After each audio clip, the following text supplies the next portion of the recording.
Two, Star Island, and she was the flagship to the United Nations. That was during the Korean War. And since the 1970s, she's been moored here and opened up as a floating museum. So you can see there are quite a few people going across. You might have welcome to go on there to explore all Island's depths, and it is a lovely bit of history to find out about. And you can actually get tours around with the works inside as well. But over to your left is another place you might want to visit that's steeped in history, the famous Tower of London. And the oldest part you can visit is the tower in the middle with the four spires. That's called the White Tower. It was constructed in 1076 by William the Conqueror. The 32 other towers inside were all designed and created by different reigning kings and queens. Lots of different monarchs built it up over many, many years. And it's also been many things: a fortress, a palace, a royal mint, a zoo at one point.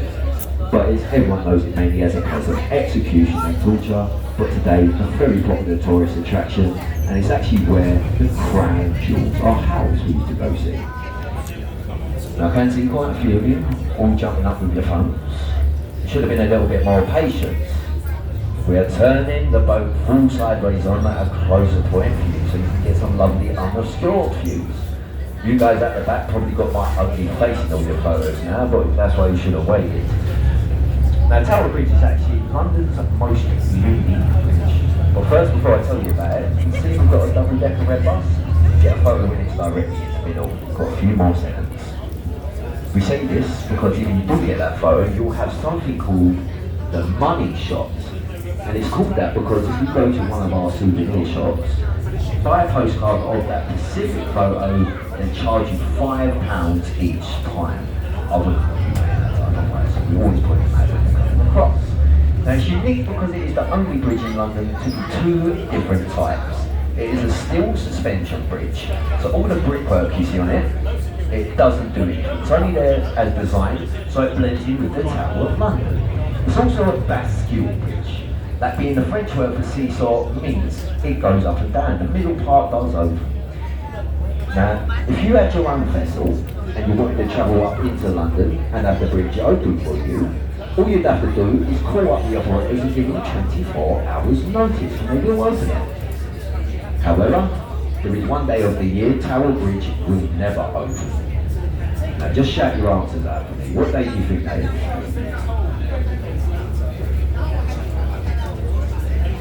They're the two most popular answers. Everyone thinks Christmas Day, New Year's Day, or even our King's birthday. But the only days you'll see Tower Bridge never open, the day of the London Marathon, due to the thousands of people that run across it. It's also used as a halfway point.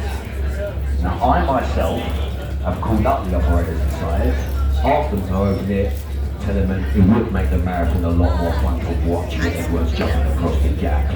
If you've seen it yourself, I think you would all agree. There is one more unique thing you get to see from these vessels, just on the road to right in front of the Tower of London.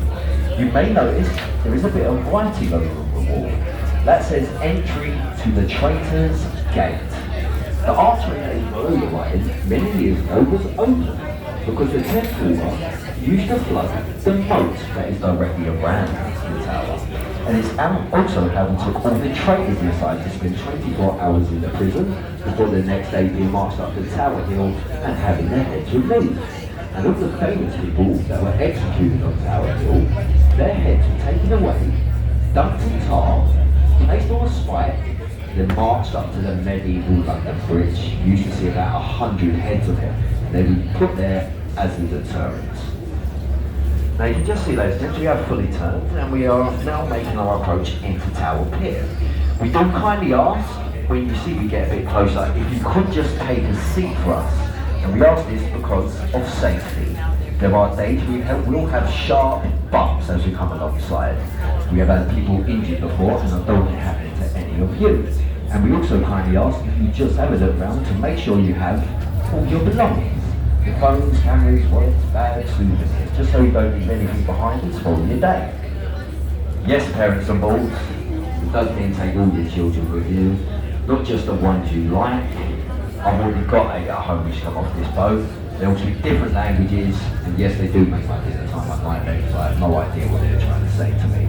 I'm still quite young, I don't need any more kids out there, so make sure it's with you.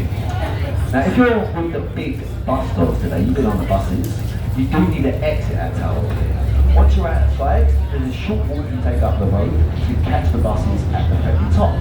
If you're returning back to Westminster, where we started, again, you need to exit here. There'll be a different vessel that goes back upriver. We go further down to Greenwich. So if you just have a little look at the ticket, it will say destination. Just see what it says. If it says Greenwich, stay here.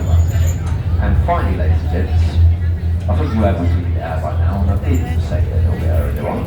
Our vessels, we use an app system for tour guide training, but as you heard me say, we have tried using it, and it is extremely boring and extremely long to download. So that's why some of us crew members will come out here with a mic and give you a live guide instead. You've been told it is the much better experience, so some of us will come out and do it for you.